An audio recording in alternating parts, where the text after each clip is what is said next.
insists she died due to a pre-existing health condition. Her family, though, says she had no health problems.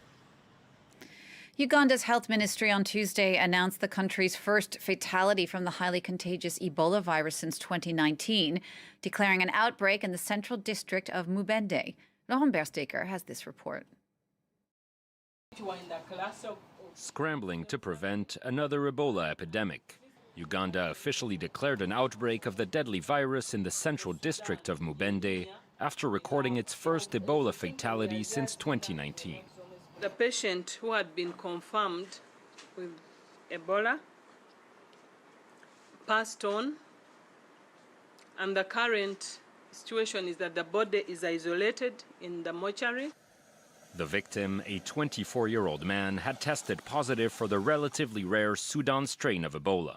The World Health Organization said it was investigating 6 other suspicious deaths, which all occurred in the same district this month. 8 other suspected patients were also in isolation and undergoing treatment. An often fatal hemorrhagic fever, the Ebola virus killed over 11,000 people in West Africa between 2013 and 2016. Yet Ugandan health authorities appeared confident the latest outbreak could be contained. I want to assure the public and the international community that Uganda is well known for handling epidemics. And therefore, we have capacity, we have the skills, we have what it takes to contain this Ebola. Uganda's last confirmed case of Ebola dated back to 2019, when an outbreak in the DRC's North Kivu province spilled over into the country. It was swiftly contained, largely thanks to the Ervebo vaccine, which proved effective against the so-called Zaire variant, but the jab has yet to be approved for use against the Sudan strain of the virus. Hurricane Fiona has strengthened into a powerful Category 4 storm. It's now moving away from Turks and Caicos, where it dumped heavy rains and triggered floods on the islands there. It's packing winds of 130 miles or 210 kilometers per hour as it now makes its way toward Bermuda. Hurricane Fiona has already left at least 4 people dead.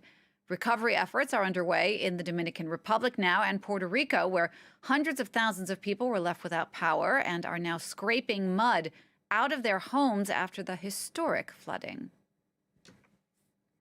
In Qatar, the World Cup is now officially less than 2 months away. It kicks off November 20th, but this time around, the excitement has been overshadowed by concerns over human rights violations. Over the past year, thousands of migrant workers were brought into the country, and according to British newspaper The Guardian, more than 6,500 have been killed on the job over the past years. In France, several public figures are speaking out, as Caroline Lamboli explains. Brand new stadiums in the middle of the desert. As the World Cup in Qatar looms closer, more and more people are raising concerns over suspected human rights violations and an environmental disaster. In France, several public figures have said they would be boycotting. I love football, but grudgingly, I've reached this decision. I won't watch a single game of this World Cup. Seeing as I like to have a good night's sleep and feel that I don't have anything to feel too guilty about, I will not watch the World Cup. Thousands of workers were brought in from abroad. They were needed to build air-conditioned stadiums, hotels, and subway stations to host millions of visitors. Many of these workers have spoken out about working conditions, and in March, they demonstrated, defying a ban on protests. According to British newspaper The Guardian, more than 6,500 migrant workers lost their lives on the job. We have very, very serious doubts about the living conditions. The working conditions in 50 degrees Celsius and no protection. This can cause heart attacks and respiratory issues. There are thousands dead. Without us. This was the message delivered last week by the Le Quotidien newspaper on its front page. It's the first French media outlet to announce such a move. And it's a sacrifice that some supporters aren't willing to make. I'm too passionate and take too much pleasure in watching football to boycott the World Cup. I'm a huge football fan. You can't miss the World Cup. But it's true that as the controversy keeps expanding, I'm asking myself some questions. FIFA has said that some companies that didn't respect working standards have since provided workers with compensation. The organization says it's already sold 2.5 million tickets. This is France 24. Let's take a look at our big stories for you this hour. Vladimir Putin has announced a partial military mobilization, Russia's first since World War II. The Russian president says Moscow will defend itself with all its might. That move coming as Russia has lost ground on the battlefield in Ukraine. Putin's announcement comes one day after news that 4 separatist leaders of Russian-controlled areas of Ukraine will hold referendums this week to fully integrate Russia. The UN General Assembly in New York warning Moscow against those referendum plans. And Iranian President Ebrahim Raisi will also address the assembly today as protests are rocking his country back home. That's over the death of a young woman who was detained by Iran's morality police over her allegedly loose headscarf. Today's focus takes us to Peru's ancient Inca city of Machu Picchu. Perched at an altitude of nearly 2,500 meters, this World Heritage Site still holds many secrets, as Monty Francis explains. Hidden in the heart of the Andes Mountains is a feat of architecture built by the Incas more than 500 years ago. Machu Picchu. Famous the world over, it still contains secrets. One of them was recently uncovered by archaeologist Jose Bastante and a team of Polish researchers. Underground, they found a system of aqueducts. The water was channeled from the Chachabamba River, and it traveled through the aqueducts to the fountains. The water was used for purification rituals. Bastante and his team followed the aqueducts and made another discovery, a group of buildings under the vegetation. Be careful of the snakes. Here is an example of construction that we discovered thanks to the technology of the LiDAR drone. The stone is square in shape, and you see here, these walls almost disappeared under the vegetation.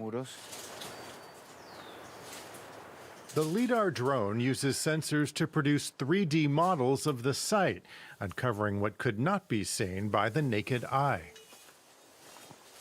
It was possible to identify a greater number of structures. In the years to come, we're going to perform more excavations to understand what these structures were used for.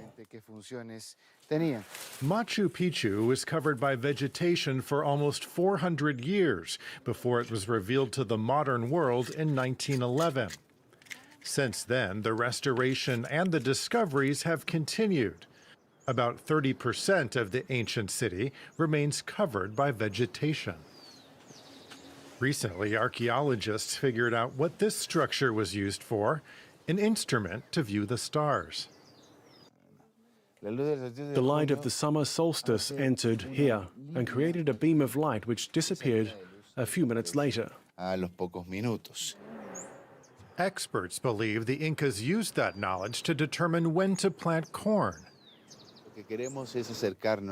We want to know as much as possible about the habits and customs of the Incas. What was their relationship with nature, with the gods? And the fact of having been able to build such an instrument shows the ability of the Incas to trace natural phenomena and the movements of the sun throughout the year. Machu Picchu was abandoned when the Inca Empire was conquered by the Spaniards in the 16th century. Today, many of the rare treasures found are studied, restored, and preserved at a museum at the site. Here's a sandal found in the area of the sanctuary. Archaeologists also found these copper brooches. But most fascinating for this curator are the ceramics. It was used as a container for chicha, the sacred liquids that they used to worship the sun and Mother Earth. If we take this example, we found 95% of the fragments of this vase But it's very rare today to find whole pieces like that. The Incas were artisans, astronomers, and farmers. But it's their architecture that draws thousands of tourists to the site each year. It's impressive. We've seen many photos, but it's better in reality. Gold, silver, everywhere. And maybe a lot of rituals, something like that, I guess. Machu Picchu is a UNESCO World Heritage Site. To protect it from erosion, only 1,000 tourists are permitted to visit the site each day. Thanks for watching France 24. Stay with us. Live from Paris continues with Nadia Massi after this.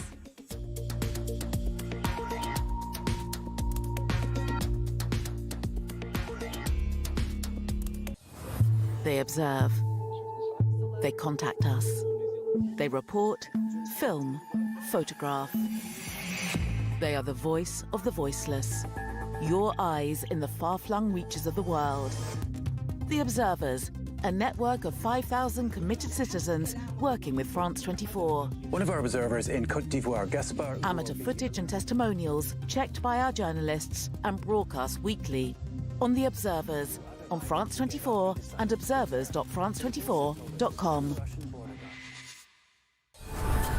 The history of our world is ever-changing. The flow of information is constantly increasing. We cover all subjects. We verify. We commit. On the ground, in all circumstances, to anticipate the future by understanding the present. We are with you 24 hours a day, 7 days a week. France 24, an alternative look at the news. Liberté, égalité, actualité.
Worldviews.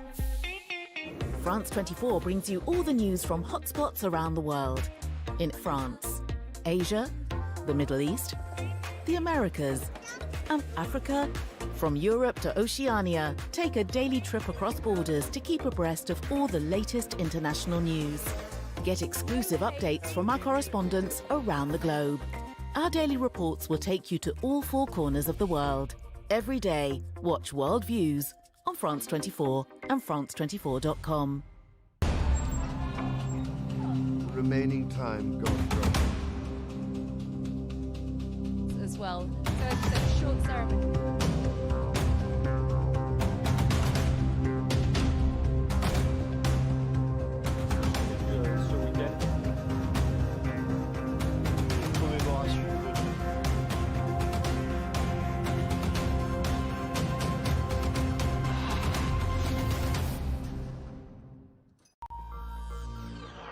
Hello, this is France 24 live from Paris. The headlines today at 2 o'clock.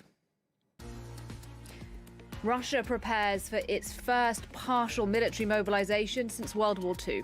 President Putin announcing the call-up in a rare speech to the nation as he warns the West against nuclear blackmail. Reaction from Gulliver Crag in Ukraine coming up in the show. The war in Ukraine front and centre at the UN's General Assembly meeting in New York this week. Joe Biden is due to address the gathering of world leaders later on today. And protests spread in Iran following the death of a woman in police custody. Demonstrations held in 15 cities overnight and about 1,000 people arrested.